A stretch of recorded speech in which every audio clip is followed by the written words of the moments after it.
Priprema za dojenje počinje u samoj trudnoći. Prije svega žene trebamo motivirati i upoznati ih sa značajem dojenja, a zatim ih pripremiti za taj čin dojenja koji je jedan prirodan čin. Motivirati ženu za dojenje znači upoznati je sa prednostima ishrane majčinim mlijekom koja ima višestruku korist ne samo za novorođenče nego i za majku.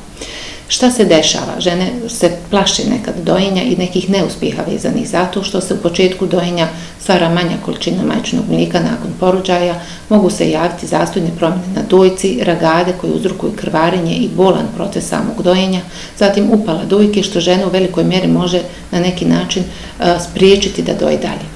Ono što je naša zadaća jeste da ih motivišemo i da ih upoznamo da su to prolazne i faze i problemi koje možemo zajedno prevazići, da dojenje jeste neki čin koji će obezbijediti sigurno psihofizički komunikaciju između majke i djeteta, zatim idealnu ishranu za novorođenče u prvih 6 mjeseci života, što je i preporuka Svjetske zdravstvene organizacije.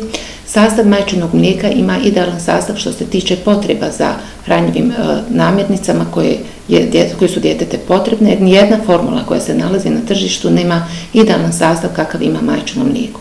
S druge strane, samo dojenje pomaže i majkama, ne samo zbog emotivnog kontakta sa djetetom, nego je i važno to što dojenje troši između ostalog i određenu količinu energije koji pomaže da se majka vrati na svoju prvobitnu težinu. Postoji jedna zabluda, znači da će žena biti bolja dojilja ukoliko više jede nakon porođaja, što nije tačno. Dojilje su bolje ukoliko više spavaju, jer hormoni koji stimuliraju dojenje se luče tokom sna, znači dobra dojilja treba da se odmara, da pije dovoljno tečnosti i da jednostavno ima kontakt, odnosno stavljanje djeteta na dojku, jer se pritome izlučuje hormon koji utiče, odnosno na stvaranje mlijeka u dojkama.